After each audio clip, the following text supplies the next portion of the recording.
Hello, everybody. Happy New Year.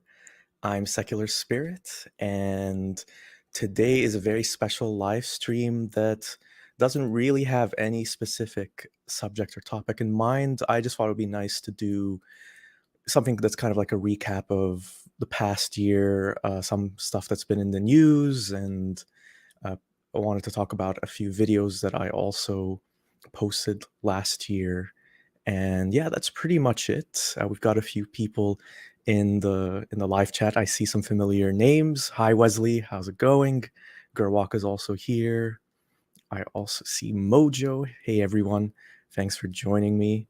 So yeah, that's pretty much all we're going to be doing today. If you have any suggestions for things you want to, just kind of discuss, or you want to hear my opinion on, feel free to just mention them in the live chat, and I'll save them. And if there's time, we can get to them later on.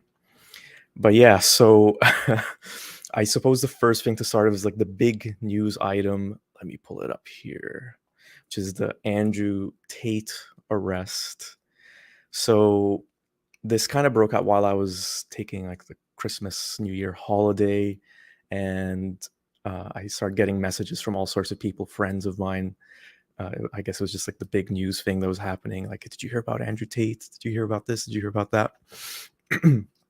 And a lot of people were starting to also share, I think, the thing that maybe everyone else has heard, the whole feud between Andrew Tate and Greta Thunberg, the environmental activist.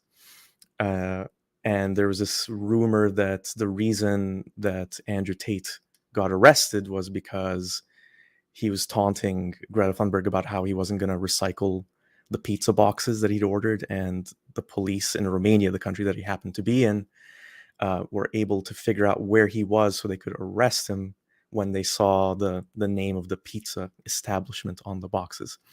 That apparently is not true, or at least it's been denied by the Romanian authorities who arrested Andrew Tate. But I just thought that was really funny. It would have been cool if that was the case. If there's ever a movie adaptation about Andrew Tate's life, I don't know what kind of movie that would be. But I hope that they fictionalize that to make that the truth.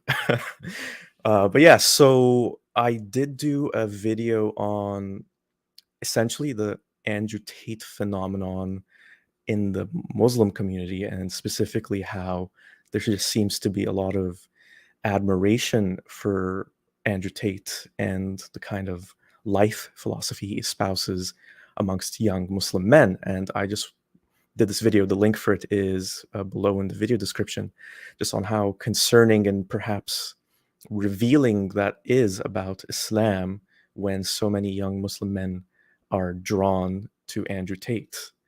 And yeah, to Wesley's point here, that Tate had been under investigation for quite some time before he reverted to Islam. I like how you put reverted between quotation marks there.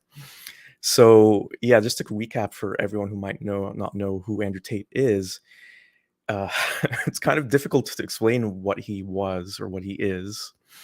But essentially, he was or is a social media influencer who became really popular this past summer for saying these outrageous, often wildly misogynistic things about women, and for starting something that I think it was called the Hustlers University. I can't remember exactly what it was called now. And the idea of it was to just encourage people to become like him, and to, in the sense of promoting themselves on social media and promoting him on social media. And he pretty much exploded. And right after that rise was a dramatic fall where all of the horrible things he was saying.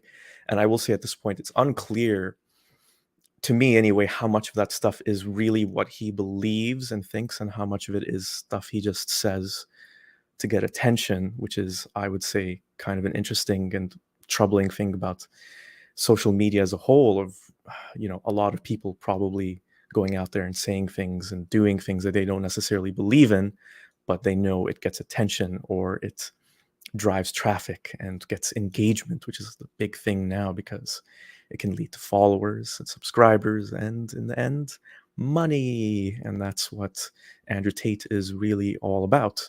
And so what ended up happening was uh, he was banned from pretty much every major platform, TikTok, Facebook, Twitter, you name it. And more recently, so this past December, I think it was December 29th, I'm going to pull up a little article to just share a few details about what exactly happened with Andrew Tate a week or so ago. Let me just add it to the stream here. So, yeah. Misogynist influencer Andrew Tate was arrested by Romanian officials on charges of rape and human trafficking. So the authorities that arrested him said that Andrew Tate and his brother, I didn't know he had a brother, Tristan, are suspected of having recruited victims for a criminal online porn scam. Officials said that Tates recruited victims by making them believe they were interested in genuine relationships, then transported them to live in houses where they were under constant surveillance and forced to act in porn videos under threats of violence. The videos would then be sold online. So the thing that I thought was interesting about this, especially someone who wasn't following Andrew Tate that closely, as I mentioned in the video I did about him, I didn't even hear about him until I heard some young Muslim friends of mine talk about him. Interesting thing was that when I was researching Andrew Tate, I was looking for all these clips of things, outrageous things he'd said. He kind of basically says that he did those things or did things that were adjacent to those things. So there was this famous thing I remember him saying that, so he's from the UK, but he moved to Romania. And there was a clip. I tried finding the clip. I couldn't find exactly where it was, but I did find the quote in an article where he said that 40% of the reason I moved to Romania was because rape laws are more lenient there. Before clarifying, I'm not an effing rapist, but I like the idea of just being able to do what I want. And one of the main reasons he supposedly was taken off Twitter was because he said that he posted a couple tweets saying that women bear some of the responsibility for being raped. So these charges are just still charges. I want to clarify that. And he's currently in jail for the next little while, along with his brother. It's just not entirely shocking or surprising to see that he's been charged of these things, because there's other examples of clips where he talks. I think there was one clip where he talked about how he would be okay with a woman he's seeing doing stuff like OnlyFans, or charging money for people to watch naked videos, naked pictures of her, as long as he was making money as well. So when you put all these little pieces of things he said, is it that surprising that he's been charged with human trafficking and is exploiting women to make money? Probably not. What I wanted to talk about here is something that's related to Andrew Tate as well, and why I focused on him initially, and then what ended up happening was he actually converted to Islam. He had spoken several times about how he admired Islam and how he liked its traditionalist view on gender roles and the place of a man and a woman, which he really agreed with. And yeah, he actually converted.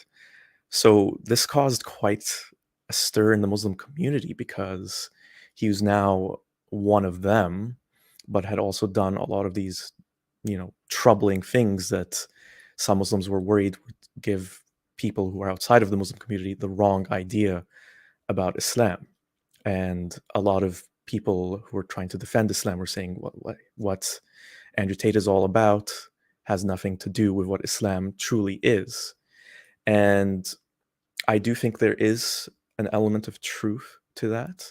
There's a lot of things that Islam espouses about what kind of person you should be.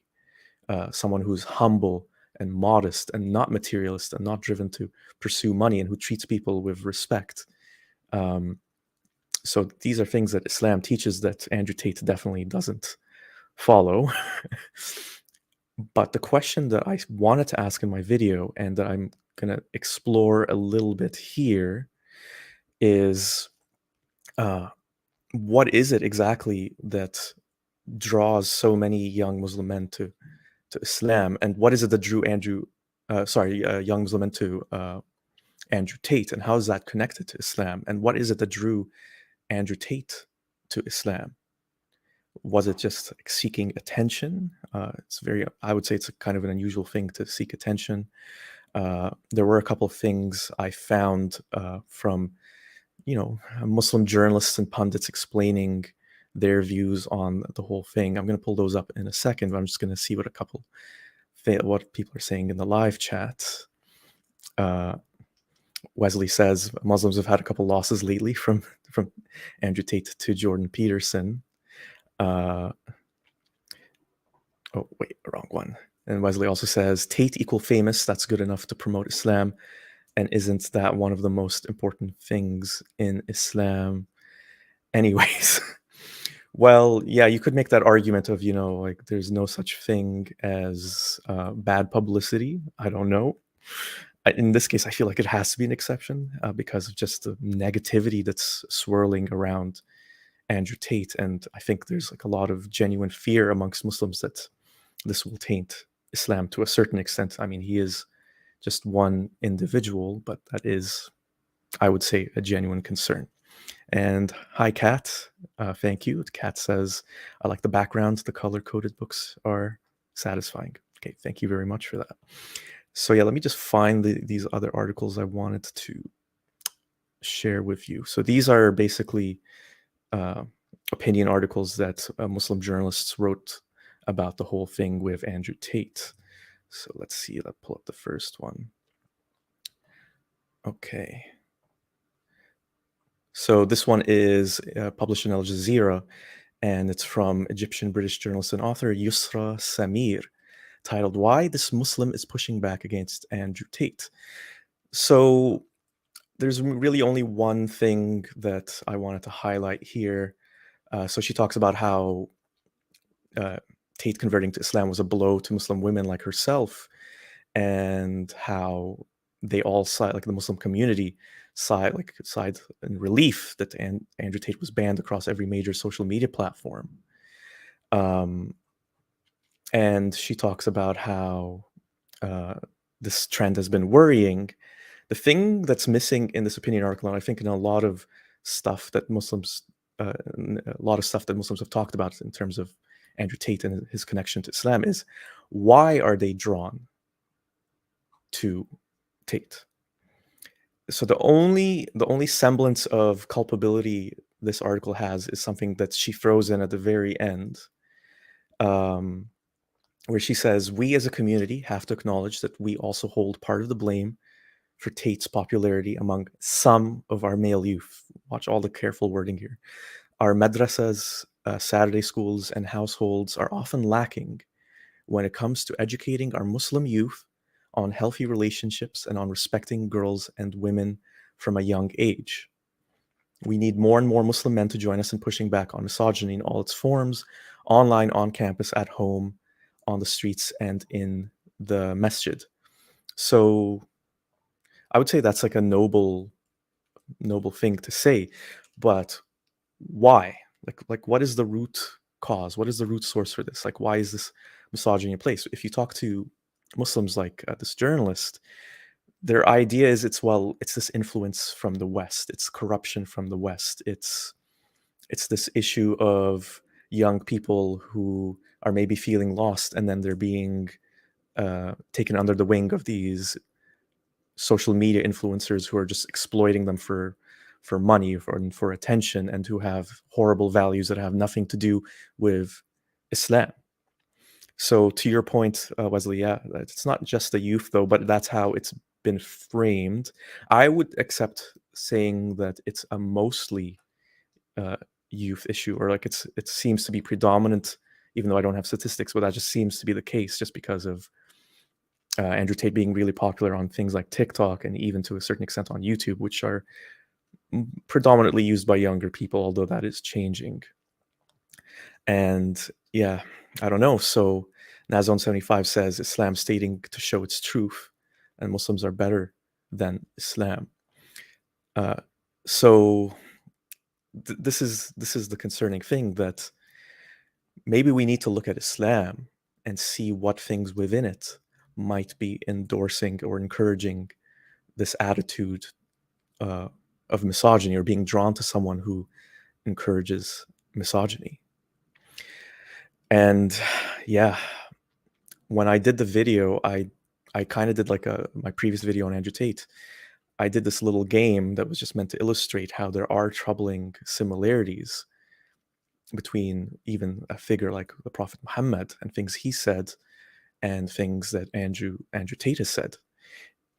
So just to kind of highlight that, I'm going to highlight another article. Let me pull that one up here. Okay. So this one is in the Washington Post, if I can find it.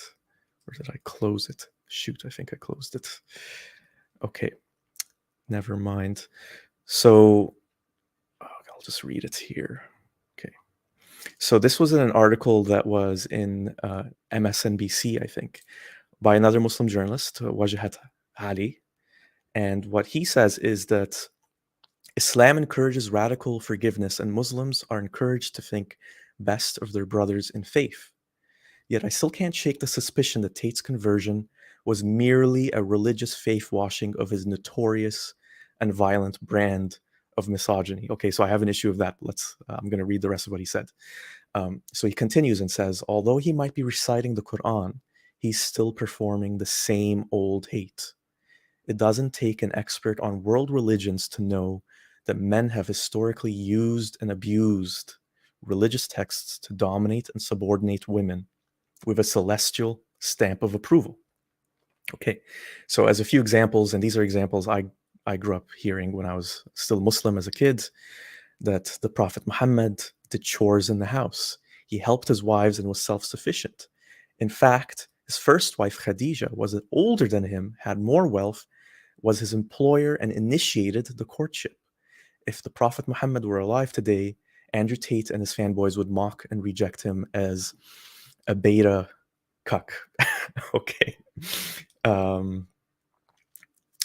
So those are things, again, as I mentioned, that I grew up listening, especially that whole example of like, well, if look at Muhammad, he married someone who was much older than him and who had all the wealth and stuff. And so it's kind of a reversal of what you would say is the conventional viewpoint of what male-female relationship should be. So this is the thing. You have to look at all the stuff that's in the Quran and all the stuff that's in the Hadith that is respected and followed by a lot of Muslims as well. And if you do that, you find some troubling things. You find examples of, I would say, a lack of equality in terms of rights between men and women. Men and women are supposed to be equal, but men are supposed to be a degree above women, which I feel like contradicts the first part of that. So they're equal, but men are in charge of you. And it's this whole idea that, men are capable of certain things, are capable of certain things better than women, and women are capable of other things. But it comes down to things like, men are smarter with things like money. Men are more capable of handling difficult situations, so on and so forth. And women are good at, raising kids. So there's that kind of stuff. And there's a few troubling things that, that are in the Hadith, like I mentioned. There is that one, before I get to the Hadith, there is that really, I think what really captures the viewpoint towards women in the Quran is a verse like the one that compares women to farmland that are there for the men, for them to plow as they please. And the Quran is also filled with a lot of stuff, and this is an interesting connection with the things that Andrew Tate has been accused of doing, where there's a lot of talk in the Quran about what men can and can't do with their female sex slaves. So these are slaves that are, captured in war, would be the argument that a lot of Muslim scholars would say.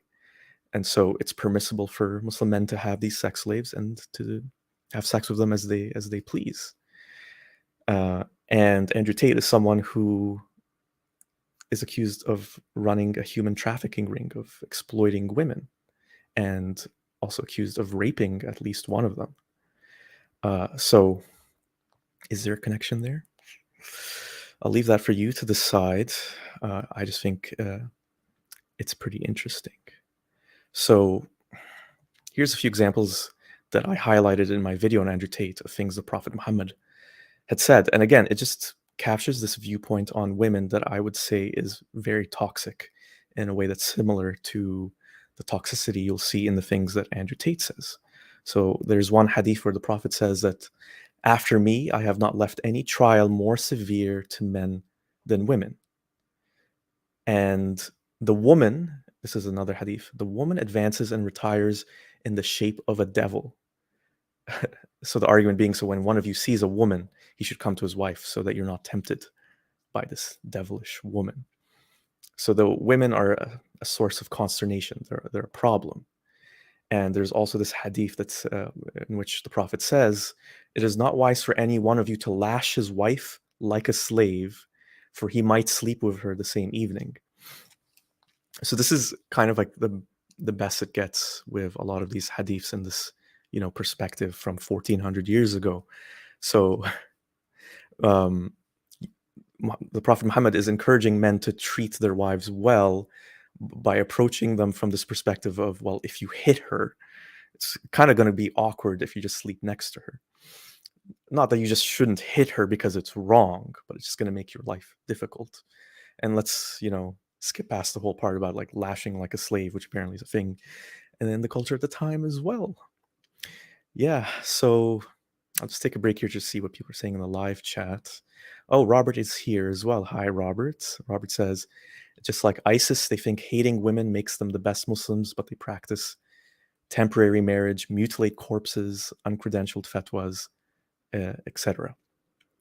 So, yeah, so what a lot of Muslims would say is that the practices of, ISIS are not what reflect true Islam. I think there's a good argument for that. And to the point that the columnist I was talking about earlier was saying, that the Quran and, the religious teachings of Islam are being used and abused. This is kind of the scary thing. I don't think it's really that much of a reach to interpret these things to end up in a scenario where there is a lot of misogyny. I'm not saying to the level of ISIS necessarily, although that did happen, but I'm talking about like the more conventional and mainstream kinds of misogyny and sexism that we see throughout the Muslim world. And to me, because of all of these things, it's not much of a leap to see. It's not that shocking to think, oh, why are all these young Muslim men being drawn to Andrew Tate? There's this narrative among the young Muslim men in the West, and I know this because I've talked to young Muslim men who've said this. I've read it in articles. I've seen videos about it. It is a real thing where there's this viewpoint that one of the reasons why society is having all these issues in the West, why a lot of young men are feeling empty and lost, is because of this breakdown in the traditional gender roles, and how Islam is a solution to this. That the traditionalism of someone espoused by someone like Andrew Tate is the solution to this. This whole idea of a man should just be a man and a woman should be just a woman, and the man is the dominant force, and the woman by her nature is drawn to this dominant force. So when you go around doing whatever you want as a man, the women are going to like you for that, even if they claim that they're not going to like you. And so this is how the argument goes, because this has been distorted and changed, that's why we're having all these issues now. So needless to say, I disagree with that. I think what's been happening, especially in the West, is that I'm not saying we have equality. I'm in Canada. I'm not saying we have equality between everyone yet, but we are on the process towards doing that, and it's messy, and there's mistakes happening, and there's all these course corrections or like where things are getting overdone, or maybe things aren't being done enough in certain areas. But we are on that course, and that's causing issues when it clashes with the traditionalist views of people like the ones in the Muslim community and other communities, which tend to be a bit more religious and traditionalist. So I guess tied to that is this whole notion that, well, because something is a tradition, it's something that's been around for a while, that means it's automatically good because, well, it's been around for a while. But I'm a believer that there's a lot of things that have been around for a while that should be challenged. And one of those things is this whole notion of these traditionalist male and female roles, and this whole idea that women should be subordinate to men in all of these different areas, especially when it comes to money and finances and the big decision making. I don't think that's the way to go. And I would say that's essentially what the real connection is between Islam and Andrew Tate. It's this viewpoint on what the role of women should be: a subordinated role, a secondary role. Yeah, so I feel like that's all I really have to say about this subject. If anyone has any questions on Andrew Tate, let me know. So Nazone75 has a question. Have you seen the Muslim woman on TikTok encouraging Muslim women to let their husbands have more wives? No, I haven't. I that that's one of those things where I would be interested to know where that Muslim woman lives and what the rationale is. I can kind of guess what some of the rationales are for why they would want to encourage that. But maybe I shouldn't actually, because it would just be speculating. Robert says, this is why colonialists wanted to exterminate the native people. Women had more rights in a lot of places in North and South America. Interesting. I didn't know that perspective on it. Thank you for sharing, Robert. So yeah, if no one else has anything else to ask about Andrew Tate, I can move on to the next subject. Oh, Hawaii, hi. Do tell us, please. My speculations. Okay, maybe I'll just throw a couple of speculations. Again, I don't know for sure what this TikToker says or what she believes. I just think that there's this. First of all, there's this idea that, well, a good thing to have in the world is for more children. And if a man, and as we know in Islam, men can only have sex and reproduce within marriage. So if a man has more wives, that accelerates their ability to reproduce, because one wife is pregnant, but you could get going on another wife. And there's also this whole idea of this vision of how each family can be this little tight-knit community. So you have the head of the household, who's the husband, the man, and then the women can, the multiple wives can support each other. They can run the household together.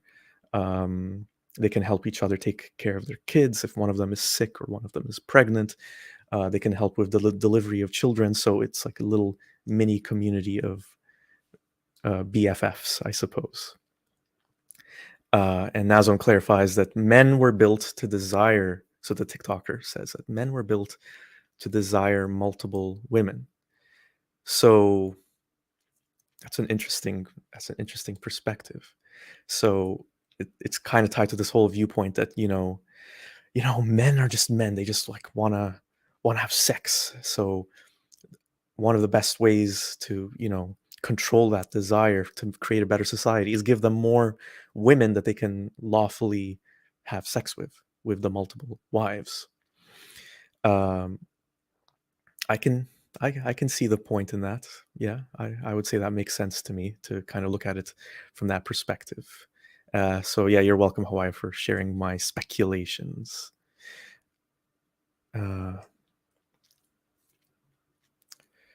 So okay, let's move on to the next subject. I saw some interesting comments in the live chat. Okay. Moving on to the next subject. So, as many of you know, there was a World Cup recently held in the Muslim country of Qatar. And there's two things I wanted to talk about here. First thing is I'm going to talk about Qatar and its human rights violations and what that has to do with Islam in a bit. But the first thing I wanted to talk about was what I've kind of described as the religious experience of watching the World Cup final.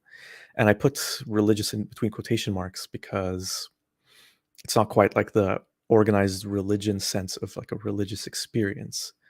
Uh, but I'll explain to you what I mean. So I'm a big soccer fan, as some of you who have been following my channel for a while probably know.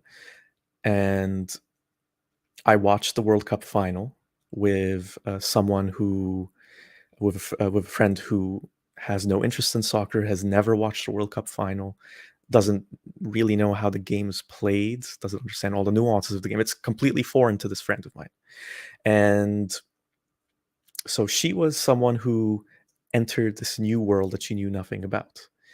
And I explained to her how right now in this moment, uh, while we're watching this World Cup final, there's more than likely over 1 billion people watching the same thing that we're watching. They're all watching this thing together. They're all with, friends, loved ones, wherever, all over the world. And they're doing this one thing. And they're all invested in this one thing to one degree or another. I did try to find statistics of how many people exactly watched it. So I don't think those are out yet. But the final of the last World Cup, which was in 2018, was viewed by 1.12 billion people worldwide. And that just blew her away. And I was trying to think about it from her perspective. And I think this ties into why soccer is so beloved and how that connects to religion as well, is this event, this singular game, this singular tournament connects all of these people.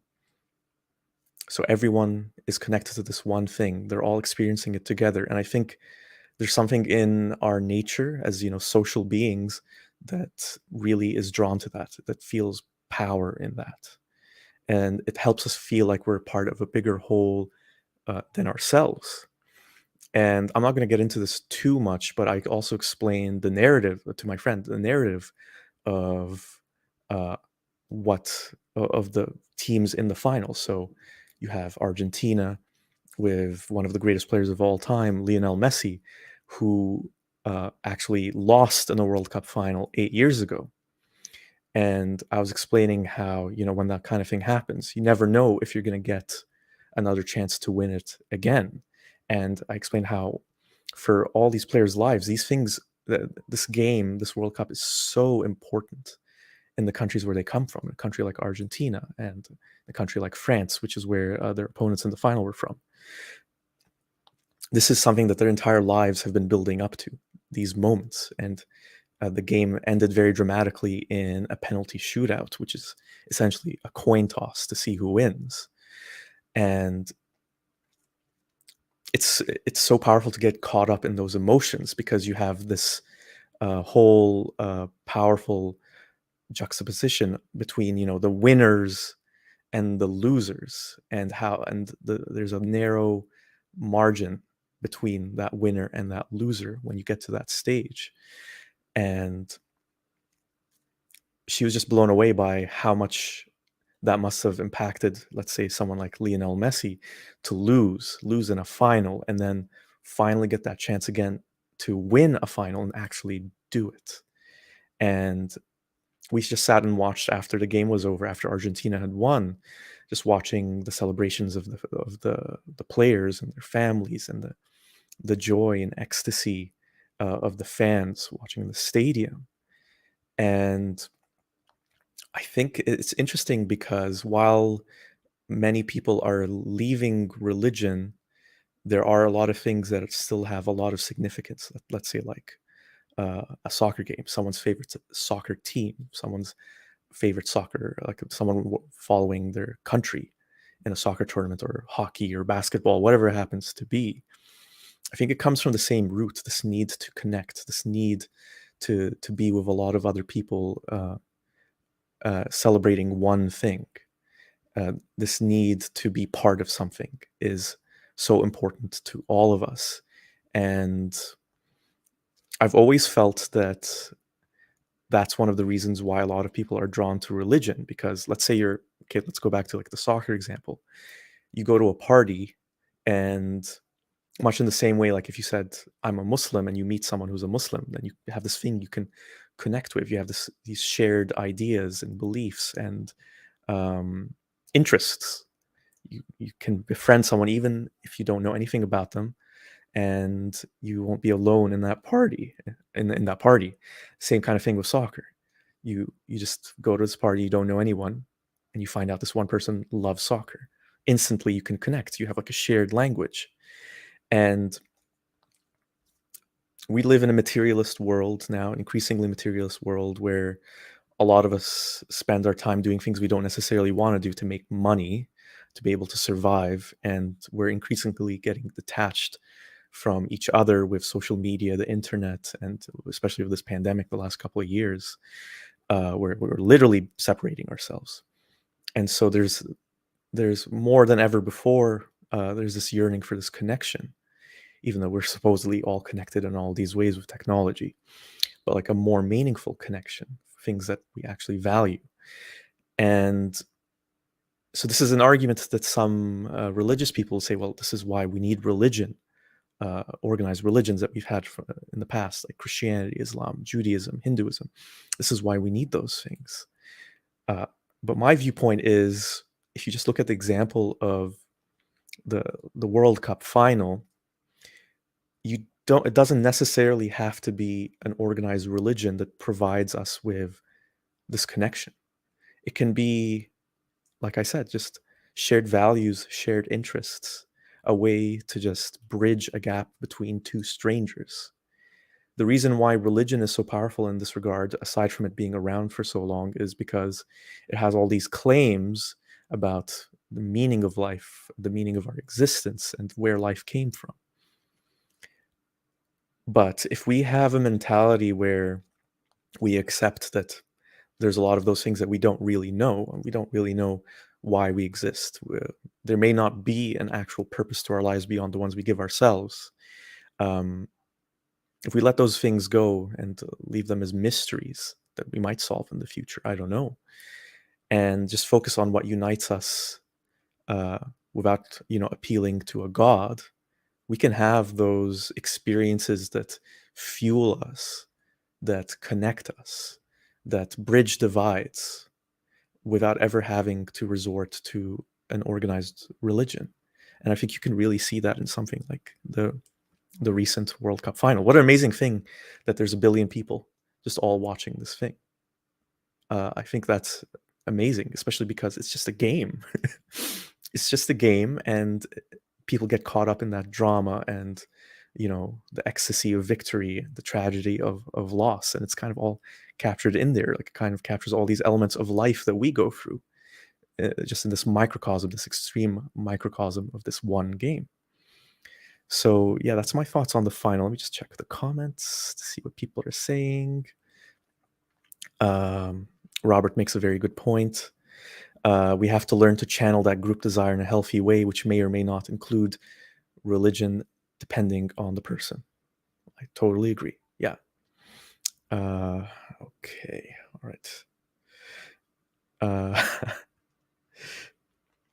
So Mojo says, yes, I connected with the Netherlands, which was also a team in the World Cup, and I had a connection with Morocco as well, and felt so happy, I guess, with Morocco doing so well. So yeah, there's that whole thing that happened within the Arab world too. So where a lot of Arabs felt connected to Morocco's journey in the World Cup because they made it to the semifinals, which I think is the first time an African country and an Arab country has ever made it that far in a World Cup. So there's a lot of excitement and connection with that too.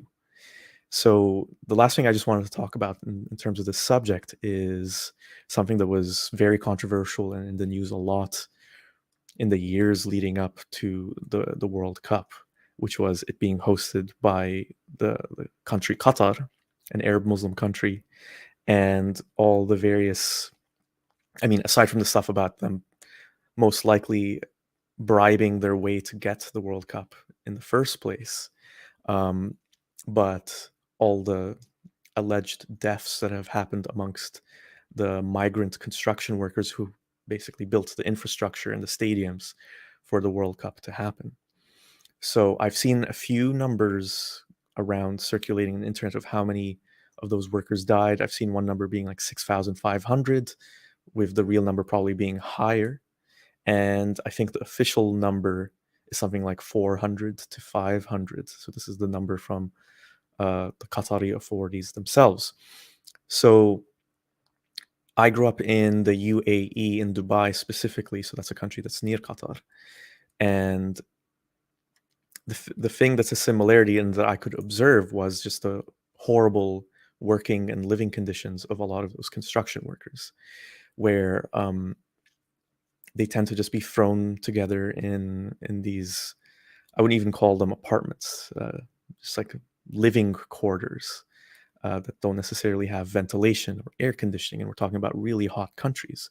And then they go from there to working in really like unbearably hot temperatures for hours on the end and for hours on end, and you have uh, safety regulations that aren't the best, and you just have all these accidents, all these people dying, and it's this thing that's gone on and on and on, and a lot of people have highlighted it in Qatar, and their viewpoint has always been that, well, this is just something that falls in line with the natural expected death rate that you would see in this big group of construction workers. Uh, and I think they've even dismissed a lot of these things that has having nothing to do with the World Cup construction or the conditions. It's just, people sometimes die. That's kind of their viewpoint on all that, which is troubling because all these, adverse work conditions and living conditions have come to light. And Qatar has even adjusted some of the things that have been highlighted as problems, which is revealing. And one example is the whole sponsorship system that they have in countries like the UAE, and which apparently they don't really have, or as much as they used to, or as in the same way that they used to in Qatar, where basically someone who's a local citizen, and it tends to be your employer, sponsors you to get you a visa to work in that country. And in the past, the sponsor would have a lot of power in controlling what the migrant worker can and can't do, uh, in terms of preventing the worker from leaving the country, in terms of preventing the worker from leaving a job if the working and living conditions are horrible. And so Qatar has adjusted those things. It's funny how it took all this international media attention for that to happen. And so this is something I want to say here because uh, a lot of Muslims have been defensive about the criticisms that Qatar has received for things like this. So my opinion on this is you can't really say that the reasons that Qatar have done this and other countries have abused migrant workers have done this is because of Islam. I'm going to say something that's kind of a blanket statement that I just feel like is true to a certain extent because I lived in the Gulf region for so long. There is a problematic racism and dehumanizing of foreigners that come from countries like India and Pakistan and the Philippines, Nepal, all those sorts of places, amongst the local Arab Muslim communities in those Gulf countries. I don't know if that's connected to Islam. I can't really say it is. But the one thing I did want to talk about that was also troubling in the World Cup and that I think is connected to Islam is the treatment of LGBTQ people in Qatar.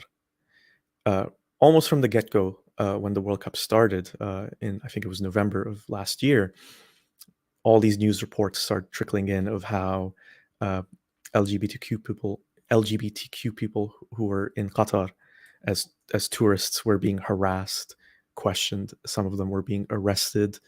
Rainbow flags and banners were being confiscated and prevented from entering stadiums or even just like being in public. And amongst Muslims who on social media, I noticed that there was this prevailing attitude of, well, these are the laws of the country, and if you don't like it, just don't go there, or just don't express who you are. Just tone down your who you are. And this was echoed by some Western politicians as well, sadly. So this thing, I think, is definitely connected to Islam, and it's again the thing we talked about in the Andrew Tate video, Andrew Tate section of this live stream. It's connected to this misogynist viewpoint and traditionalist viewpoint of, well, the men are the men and the women are the women, and anything that doesn't follow that binary is just wrong and an abomination, unnatural, something that's destroying society. And so it's kind of interesting. So Qatar wanted to host this World Cup, this world event where you're welcoming all of these people from all walks of life, all these different backgrounds, but you aren't tolerant of this aspect of human life.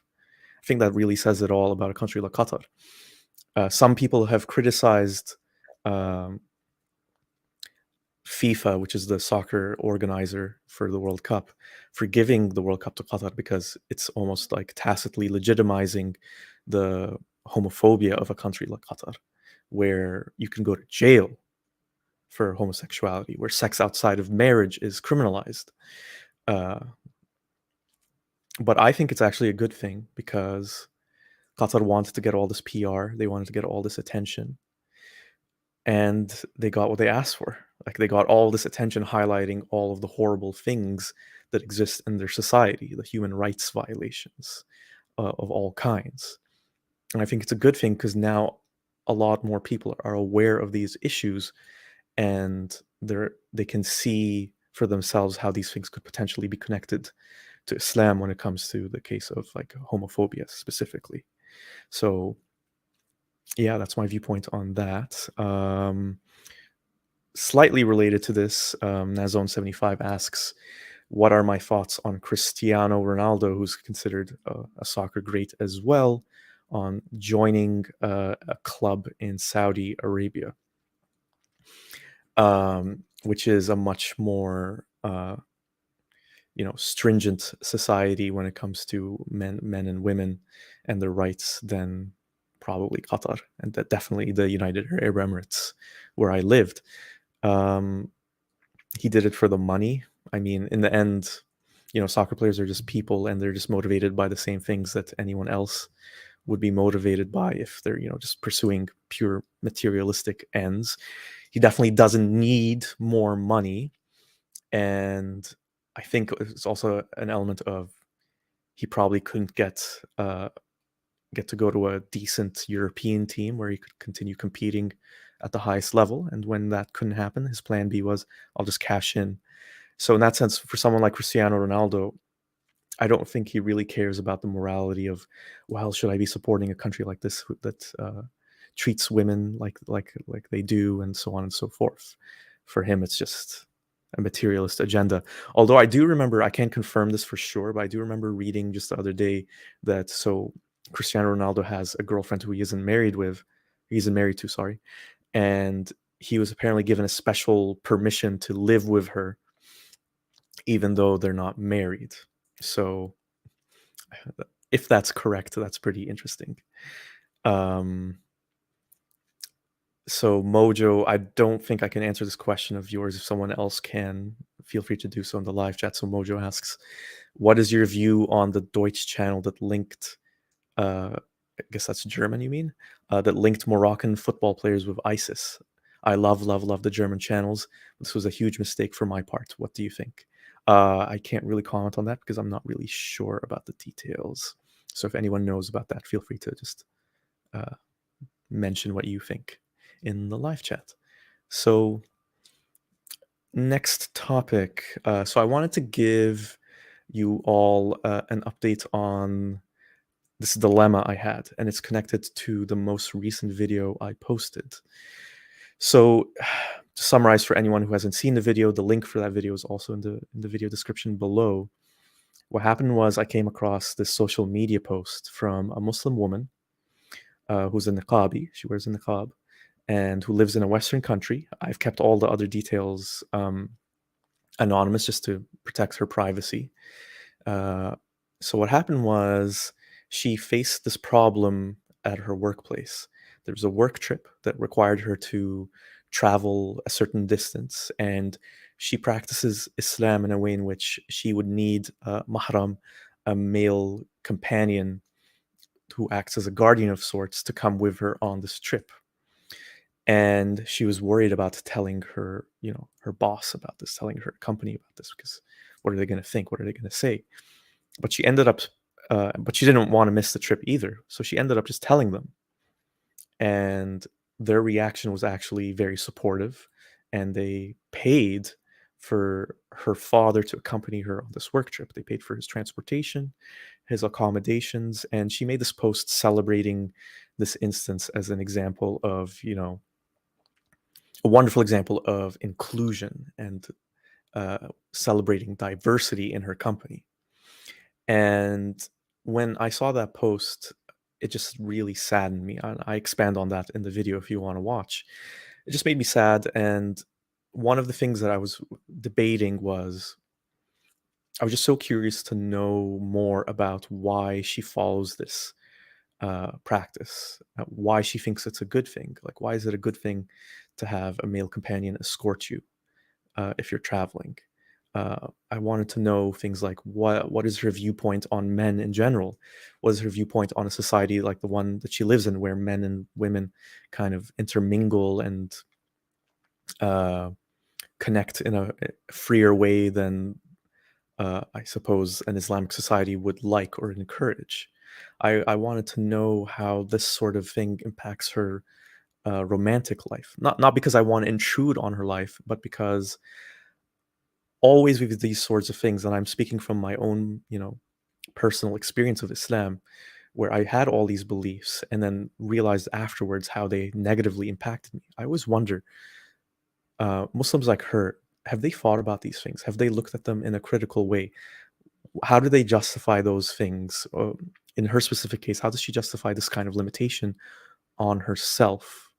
Like, what's the thought process? And I think from a place where I just want to help, expand horizons and perspectives so that so people can maybe come to a more grounded rationale and explanation for why they are what they are and why they believe what they believe. I just want to point those things out uh, so they can think like I used to think, and then you know once you get that new information, come to your conclusion. So the dilemma I had was, should I reach out to this person? And this is something I mentioned in my video, and then I asked people as well in my personal life. What do you think of me reaching out to ask this person these questions? What do you think of me inviting her to come on my channel potentially to discuss these things? And I mean, she is out there promoting what happened on social media, so it's not something that she considers private necessarily.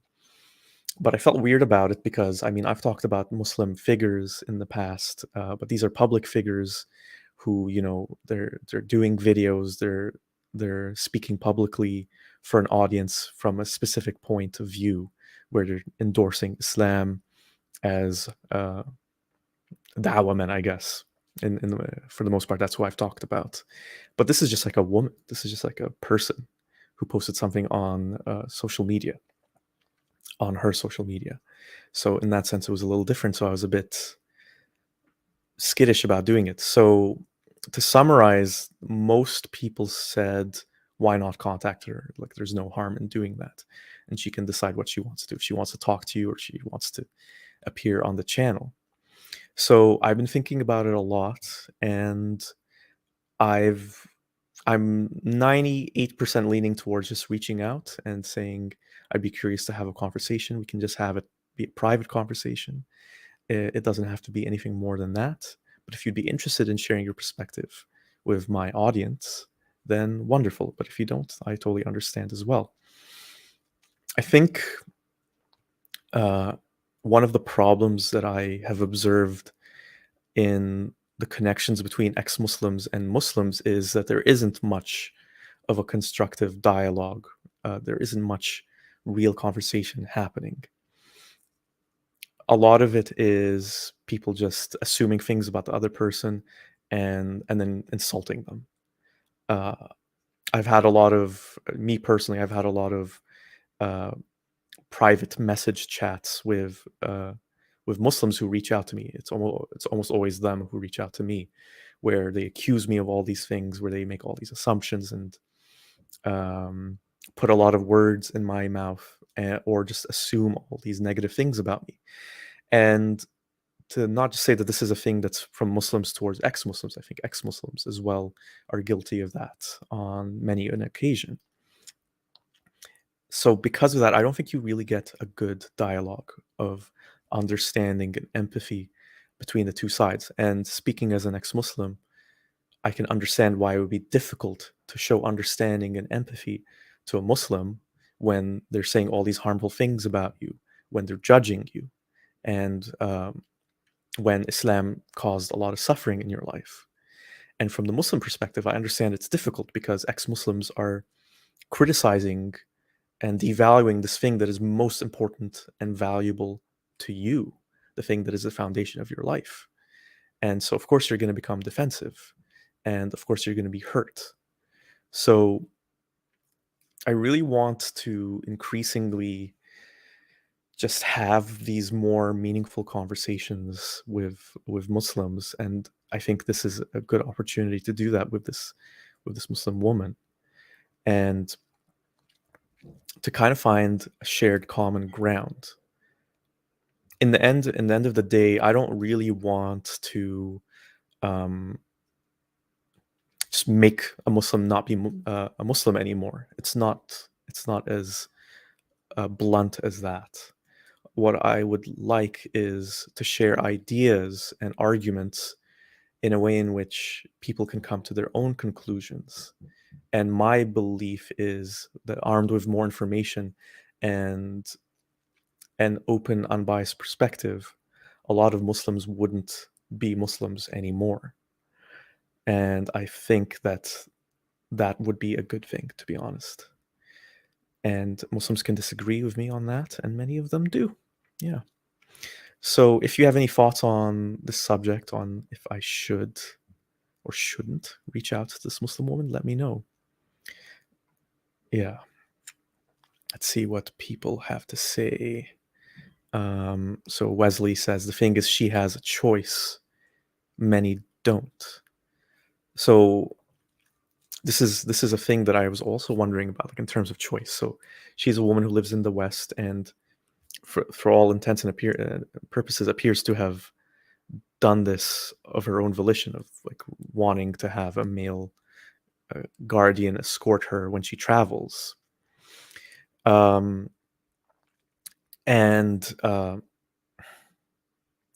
so in the Muslim world, a lot of women wouldn't have that choice. But my thing is, even if you're someone in the West, so you have the choice, but if you're taught from a very young age that, that Islam is religion from this God who loves you and is your creator and wants the best for you, and part of that is doing this, and you're taught believing that from a very young age, then and you're taught that this is what a good woman does. It is a choice, but it's a choice that has been shaped and molded in a very blatant way from a very young age. So I think that is problematic in of itself too. Yeah. And to answer your questions, and answer your question, Gerwak, what is your hesitation? It's a good question. My hesitation is essentially that, especially because it's just like one person, I'm always wary about bringing in conflict into someone else's life in a more direct way like that. I mean, with this channel, I'm just putting the stuff out there, and people who find it, find it. People who click and open a video or click and open a tweet of mine, they do that. And directly messaging someone is a bit of a different kind of interaction than that. And I don't want to cause problems I don't want to cause. I just laughed at something that Wesley said that I'm going to highlight in a second. I don't want to cause problems for people uh, unnecessarily. What I would rather do is, if people are curious, then they can come curious about exploring their problems, and they can come to someone like me and consume my content and explore for themselves. Um, Essentially, I don't want to open a can of worms unless that person wants that can of worms opened. And some have argued, well, this person has posted this on social media, so she must have expected some kind of feedback. Uh, but I don't know about that. At the same time, maybe she was just looking for, praise. Like, wow, this is an amazing thing, which is a lot of what she did receive, actually. So what Wesley said, my whole hesitation sounds Canadian to me. I have been here for a long time. Maybe the whole Canadian politeness thing has rubbed off on me. And Nazon75 says, what is amazing is that she's impressed by the acceptance of kuffar, infidels, but fails to look at the intolerance Islam has to everyone else. So I can't remember who mentioned this. I think it might have been in one of the comments for the video. Someone made this very interesting point. Sorry if I forgot who you were who mentioned this. But the point was, let's reverse the society. Let's say we're in an Islamic country that follows Sharia law, and so essentially every woman is following this whole rule of needing a mahram to travel long distances. What if we have a non-Muslim woman living in this country, and she's going on a work trip, and she doesn't want to have a male companion go with her? Would the Muslim woman support that non-Muslim woman in that choice, in that freedom of not having a male companion go with her? It's a very interesting question to ask. Yeah. So yeah, there's that as well. A couple of interesting comments here. So very good points, Robert. We all grow up indoctrinated with ideas about what women should be like and what men should be like. We still have the agency to take it or leave it.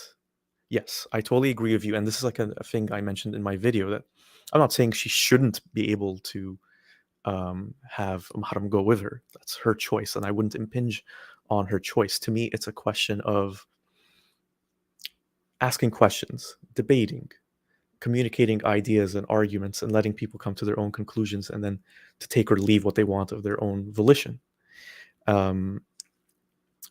So I'm not sure how to say this name. Aisha, I'm not sure. So this person says, as a Northern European woman, I am a little worried of this mindset of a woman needing a mahram or having to cover herself increasing, as there are more and more Muslim immigrants every day. So this is something some people said as well, in terms of like, is this concerning because it's going to normalize this in our society and normalize this whole idea of a woman needing protection? And is this going to be a precedent for other companies to do similar things? And is that a bad thing? I don't really know the answers to those questions, because I still think like it comes down to the person and what they believe and don't believe. I will say that in my personal opinion, I don't think it's really good for a society to have this kind of interaction between men and women, where like a woman needs to have this male go-between for her to, do a lot of things that, I think a woman can safely do on her own. I think it impinges on women's freedom and independence. Now, that's different from saying whether or not a woman is allowed to, or if it's a bad thing for a woman to choose that for herself. If they choose that for themselves, then they chose that for themselves.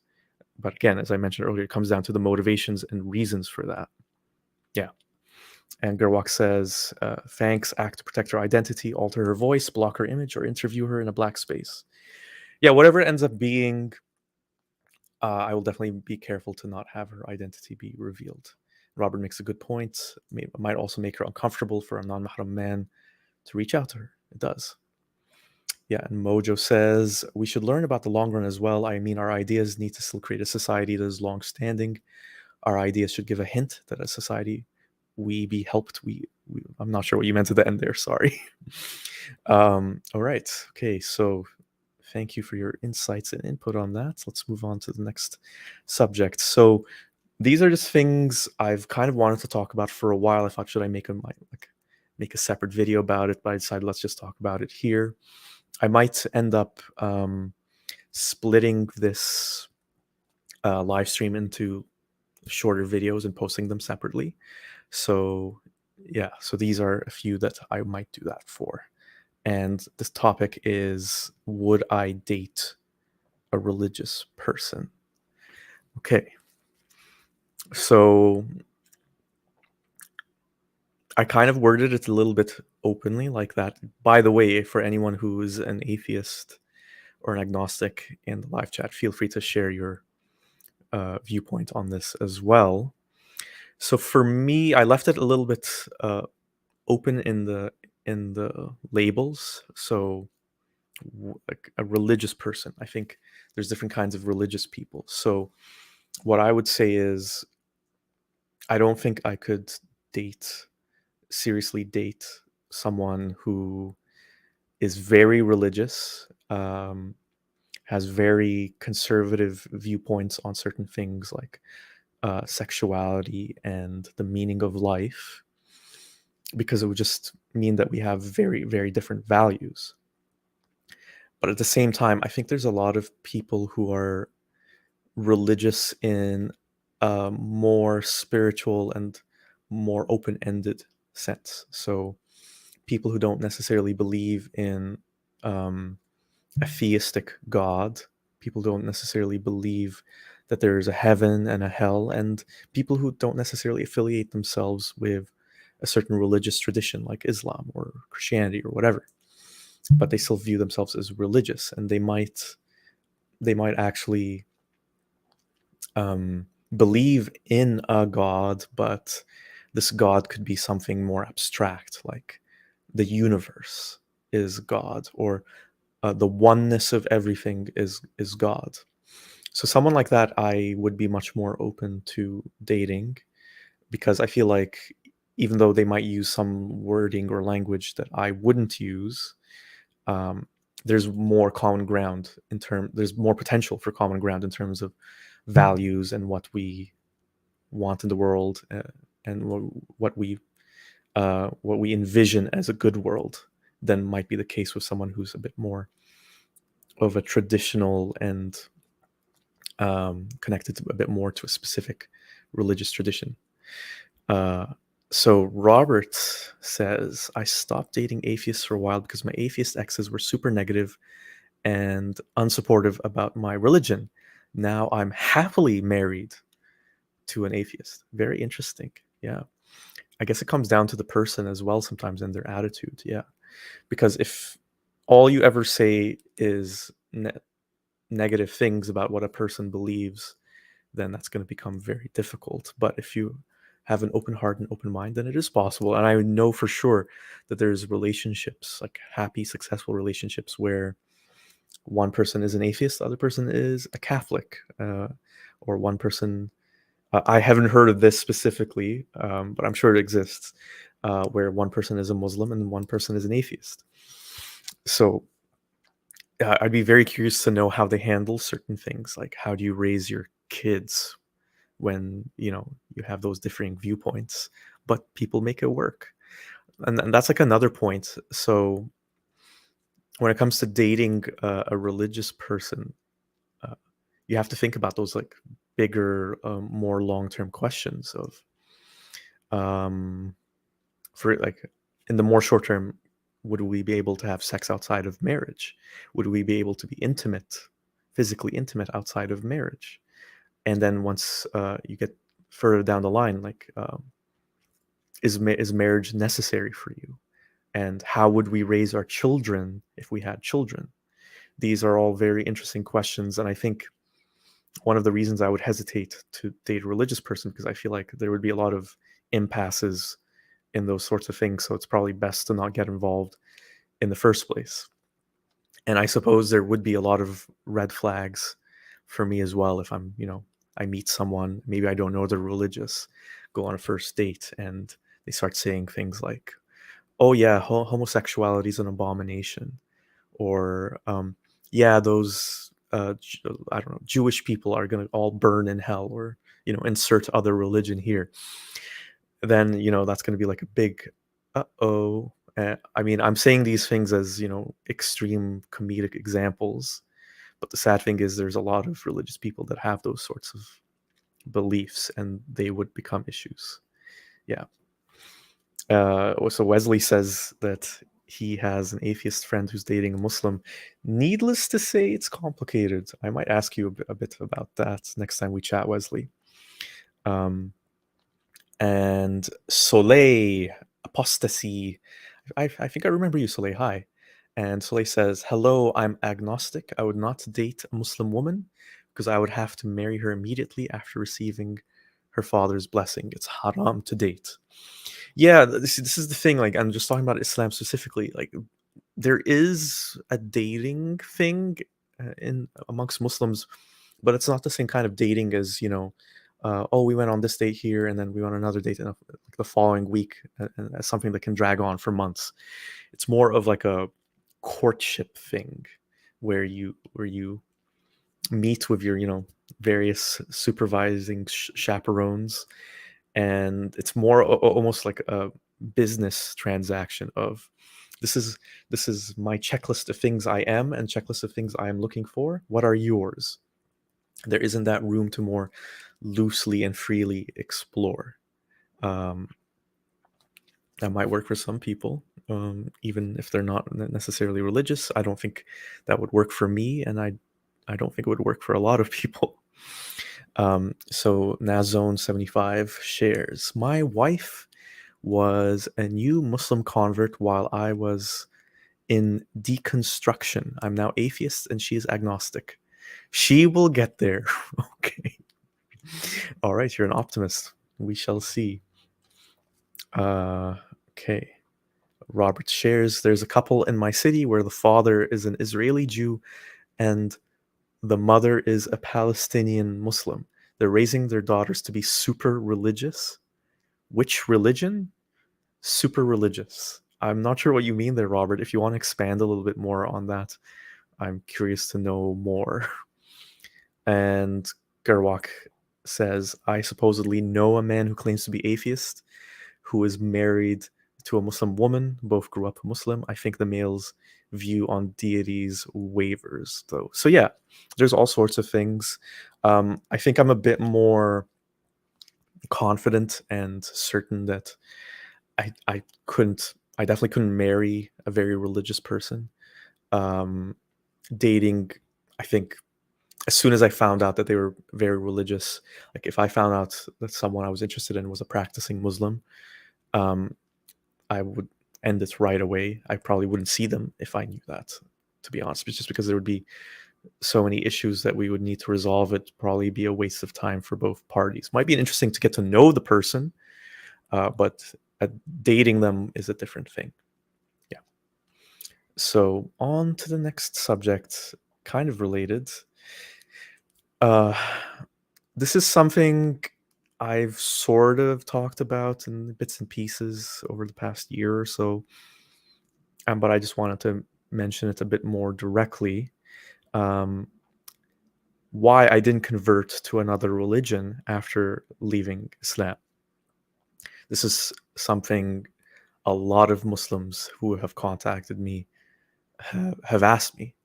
The first question is like, so are you an atheist now? And I say yes. And uh, they say, oh, why didn't you look into other? If it's a Christian, let's talk about Christians specifically. They say, why didn't you consider Christianity? I've had Hindus say, oh, why don't you consider Hinduism? And I want to explain why I haven't. So leaving Islam was more than just about leaving Islam. It was me coming to a better understanding of why I believe the things I believe in and why I don't believe in the things that I don't believe in, and what my viewpoint was on the meaning of life and the meaning of the world in general, beyond just like the meaning of my life specifically. And doing that required me to have, a more skeptical, critical mind and attitude towards everything, not just religion, but everything. When I left Islam, I was questioning everything. I was questioning capitalism. I was questioning the school system. I was questioning my parents. I was questioning all the things that are supposed to be important in our society. So Islam was just one of those things.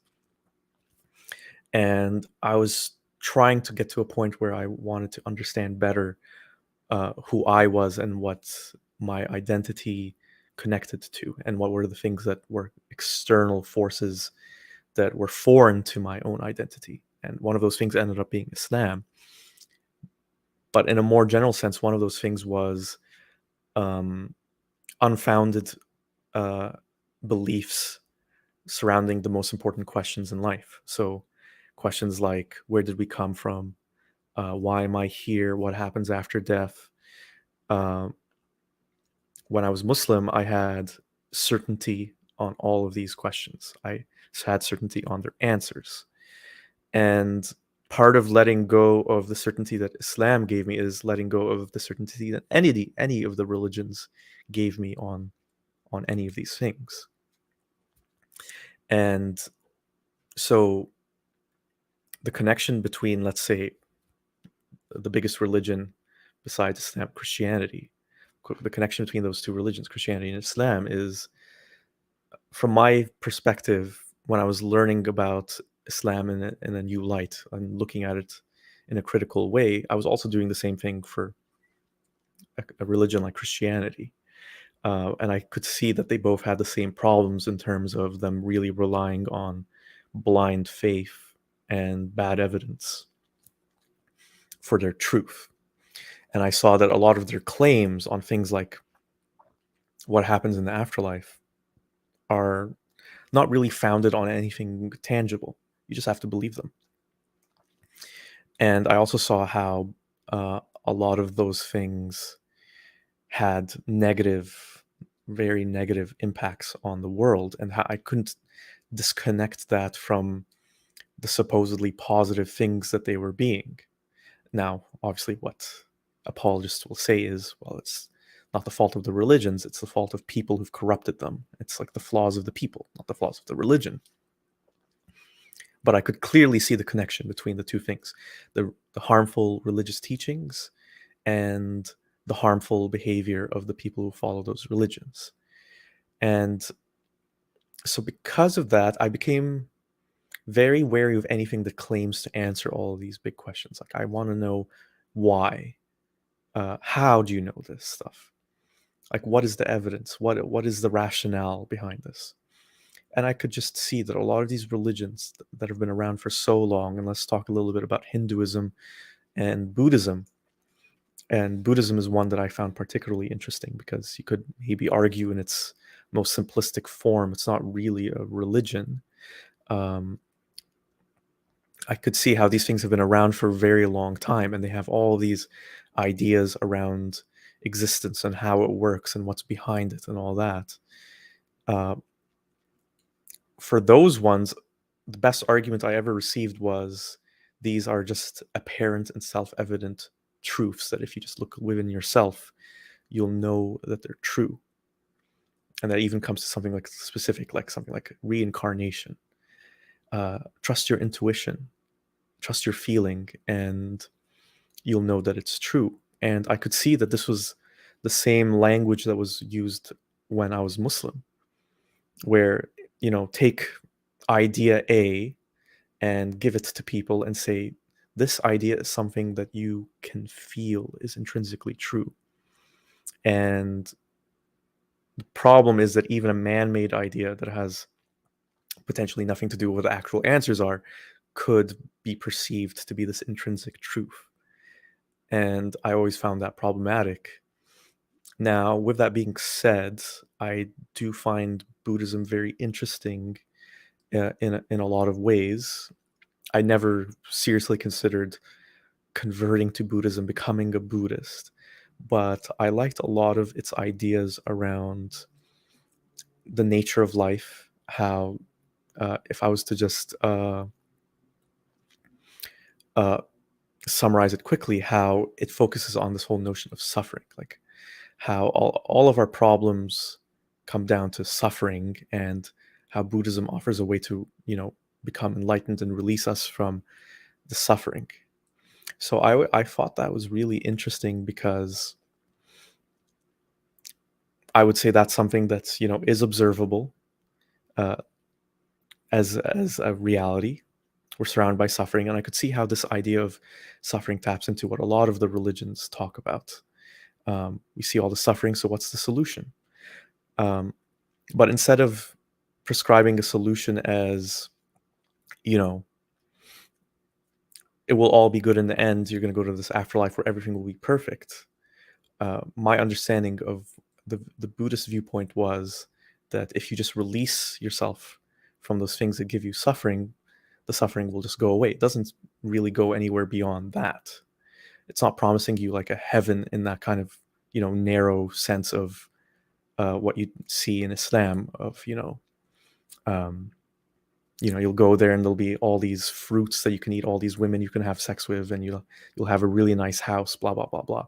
Because that's just framing it in the mind, in the basic simplistic materialist mindset that we have in this world. So I always like that idea of letting go of things that are of value, sure, here, but maybe they won't be of value in the end. And I think that does tie into what I believe, that there are all these things that are important to us today, but there is going to come that day when we're going to die and we can't take any of those things with us. There might be an afterlife. I don't know for sure if there is or there isn't one, but I live my life not assuming that there is one.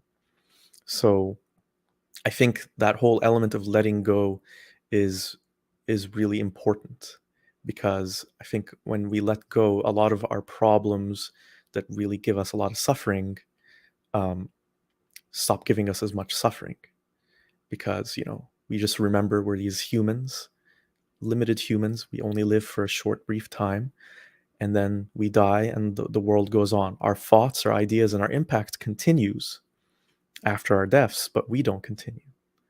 So when we look at it in that way, I think it releases us from a lot of the pressures of our lives. So with that being said, there's a lot of, I can't even really get into it because I can't properly describe it or summarize it. There's a lot of other stuff that's in Buddhism that I would say I find, for lack of a better word, arbitrary.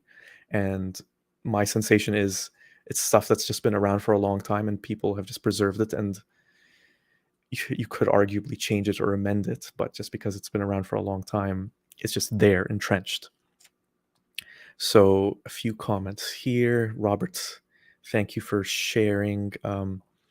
Robert says a lot of religions are nothing like what you described. The number of religions that prioritize belief and truth are a small and unrepresentative minority. I'd love for you to give me some examples of those religions that you talk about. I'm mainly talking about the really big ones. So, and those are the ones I know the best. So like Christianity and Islam.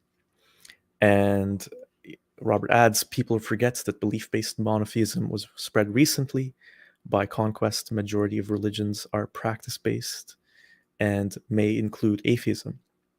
I'm not sure what you mean by that last part of religion may include atheism. Oh, so that's what you mean. Okay, so go to your local indigenous cultural center and ask them about the religion. Okay, I see what you mean there. So, in a sense, there's this, I'm not saying that you're saying this, Robert, but I just wanted to talk about this because you made me think of it. That there's this viewpoint that, atheism can be a religion, which I think doesn't make sense, because atheism is just like lack of a belief. But there is this whole notion that you can have a bunch of practices and values, and let's talk about, like, say something like humanism, and that can become a religion of sorts. So the most important difference to me in my perception of these things is the level of claim, the level of the claims around the big questions of life. So to me, the the religions I wouldn't convert to are the ones that claim to have all the big answers to life as definitive things, and claim to know where we go after we die, and the claim to know where we all came from and what exactly we're supposed to be doing. So the things that I'm more open to, and that religious people might say is behaving like a religion in my case, are the things that the philosophies that present values and share, a common set of principles that lead to, practices that we lead our lives by. And a good example of that would be humanism, as I mentioned. Uh, but the difference is, humanism, we're saying it's this man-made thing. We're not claiming to have any, great universal answers to everything, and it can change and evolve, which is something that, although religions, organized religions, change and evolve, a lot of people who follow those religions deny that being the case, and they see that as a negative thing, to change, evolve, to be flexible.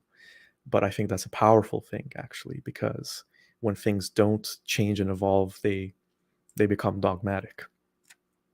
And we all live in a certain context, and our understanding of things grows and changes, and we have to adjust our beliefs and values based on those changes. That's not necessarily a bad thing. So yeah, there's that. On to the next subject. Just got a couple more I wanted to talk about. So I wanted to talk about this one right after I talked about why I didn't convert to another religion, and that's the benefit of prayer. So this is something that's also been on my mind for a while, and I try as much as possible to talk about the positives of Islam and the positives of religion in general, because nothing is black and white. There's a lot of good things, good ideas in religions. And I think one of the things that is a really good thing, although it's framed, I would say, in a negative way, is the whole idea of prayer. And I'll explain what I mean by that exactly. So Muslims are supposed to pray 5 times a day. And the thing that you get when you pray 5 times a day, and I'm going to separate the whole, submission to God aspect and the things that Muslims actually say when they pray. I want to talk about the actual act. So when you do that, what you do when you do your prayer, you pause your day and you take this moment to just, you do the wudu. So you wash the different parts of your body, which connects you to your body. You wash your face, your hands, and so on and so forth.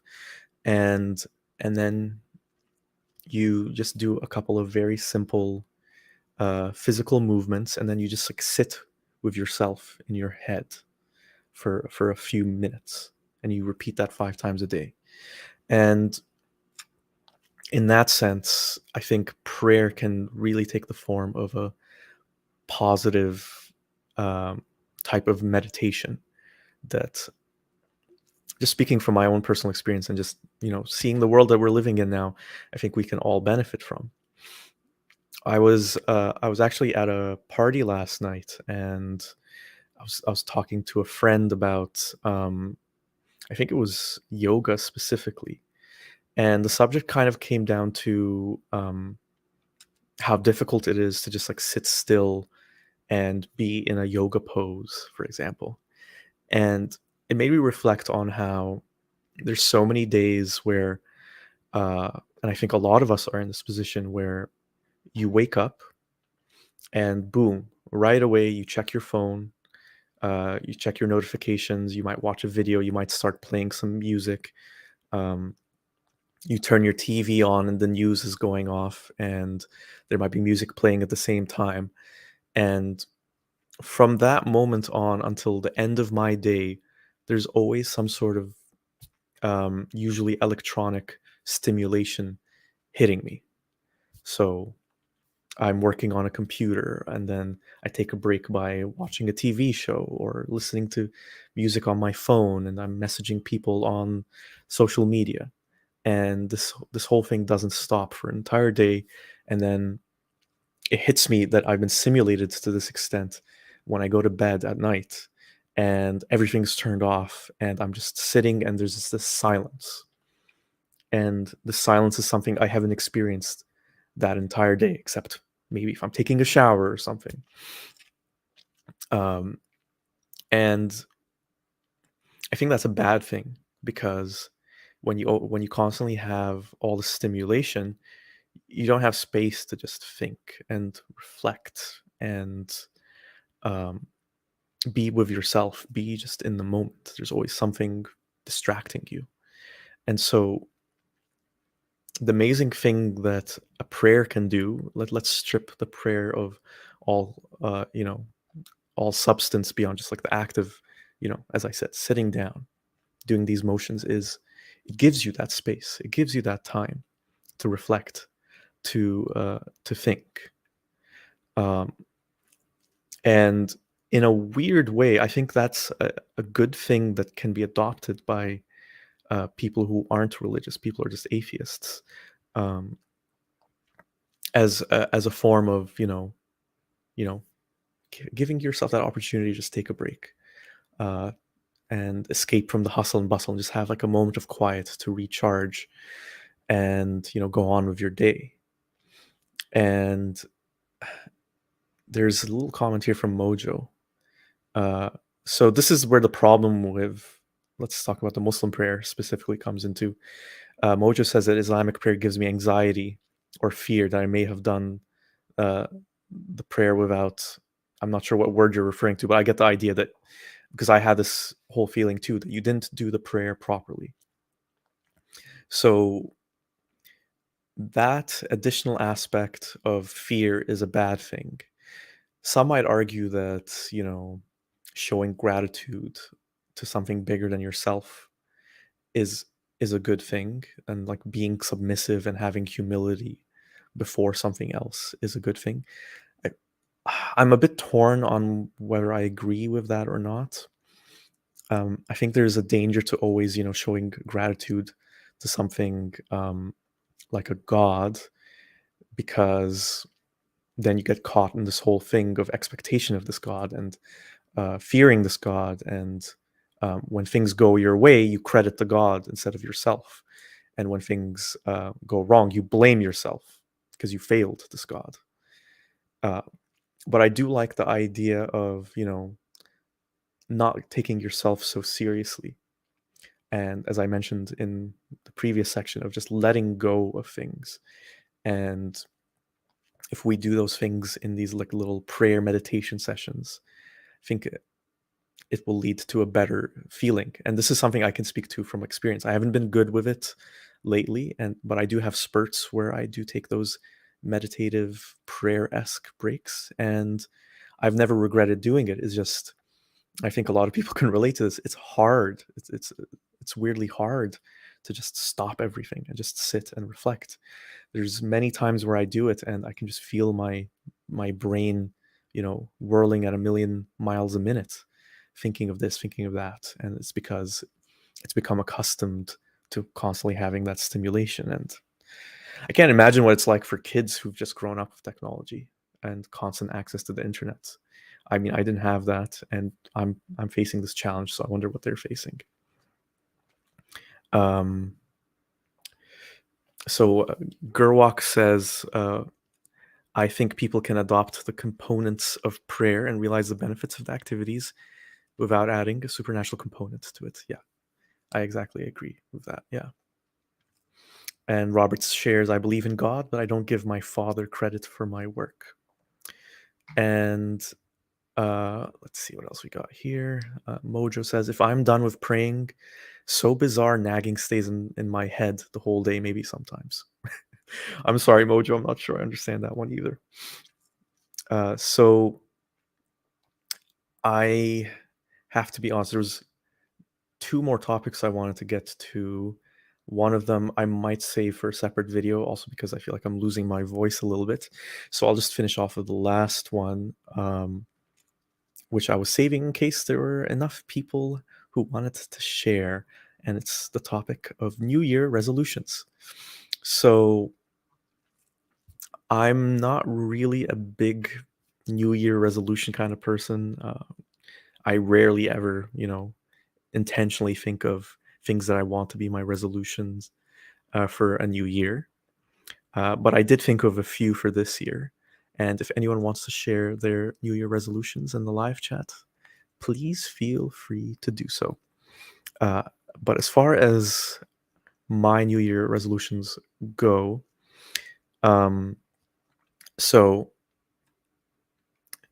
the thing that I have been facing as like an issue is, especially because I'm someone who I would call myself an artist, someone who likes to do a lot of creative things, and I work like my day job is as a writer, journalist writer, so which is a very creative endeavor as well. Is that um, put simply because I spend a lot of my time working on things like uh, writing, which requires a lot of creative energy um, for my job. So not necessarily doing things that I would want to write about, or maybe not exploring things that I want to necessarily explore. For example, I love writing creative fiction, but I spend most of my time writing, news articles and things like that. Um, what ends up happening is I end up feeling very drained, and I don't have the energy to work on, side projects, passion projects that I have. And part of that also impacts this channel too, where if I've had a very long, hard work week, it's very difficult to find the energy to, put together a video as much as I would like to, and as much as I get ideas to, I have video ideas all the time. And, just doing this whole YouTube channel has given me a lot of appreciation and admiration for the people who do manage to run very successful YouTube channels with a lot of followers and who produce a lot of content while also somehow having a full-time job. I really don't know how they do it. Um, maybe I've debated maybe I should start getting into drinking coffee or just taking caffeine supplements. Is that the secret? It's really a matter of also like I don't know how they find the time. Yeah. So anyway, this all just leads to my New Year resolution, which is I've realized, that there's only so many hours in a day. There's only so much energy um, I have to do all the things that I want to do. And so, because of that, some things have to be sacrificed. And this isn't me announcing something like for anyone who's a follower, like of Apostate Aladdin, who actually quit his job to focus on his channel full time. I'm not announcing that I'm going to do that, but what I am going to do is like significantly cut back on uh, the paid work of my day job to just be able to do the things that I think fuel me much more creatively, uh, and that I would say give my life much more meaning, which is a scary thing to do, especially because I work in a field that's very unstable, and news publications are closing seemingly every day all over the world. But I think we only live once, and it's important to focus on the things that are most important to you. And so my New Year resolution is to be much more intentional with the things I choose to do, and to say no much more often than I would have been comfortable saying no in the past, and to prioritize things like this channel and my other creative endeavors that I want to pursue. Uh, there may come a time where, to be honest, I can't do the channel anymore because of the amount of time investment it requires, and also because uh, there are safety concerns, and there are uh, I would say concerns with how, beyond just safety, beyond how you beyond that, but like with how you're perceived when you focus on things like Islam specifically. And I've definitely had a lot of those kinds of considerations, and some of which I shared with you after Salman Rushdie was brutally attacked. Of course, that kind of thing is a worst case scenario, to be actually stabbed.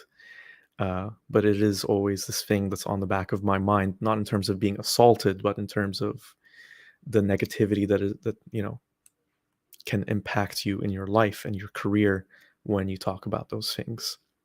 And it's the reason why I do this channel anonymously with a pseudonym. Yeah.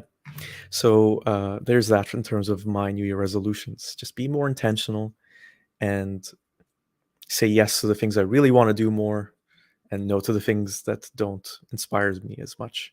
It sounds kind of obvious when you put it that way, but I guess I haven't been doing it very well this past year. So let's see what people have to say here. So Wesley says they're sadists. I think you're referring to the YouTubers who also have full-time jobs. Maybe they are. um, and Wesley also says, set up an ex-Muslim think tank and issue pamphlets. That's an interesting idea. I always wonder about those things because there's a lot of things like that. I think, well, that's a good idea, but is that a good idea in 2023? Um, maybe it would be set up an ex-Muslim think tank and issue videos. I don't know. But there's a lot of things that I've considered in terms of what are the best ways to, share my ideas. It's been really great to connect with all of you, and especially with some of you who are here, like people like Robert, and Gerwalk, and Wesley. And I never would have connected with you if I hadn't started this channel. I think that's like an amazing thing, and it's it's been great to just see the arguments and ideas that I think are really important to resonate with so many of you and reach so many people. And that's something I really want to keep doing.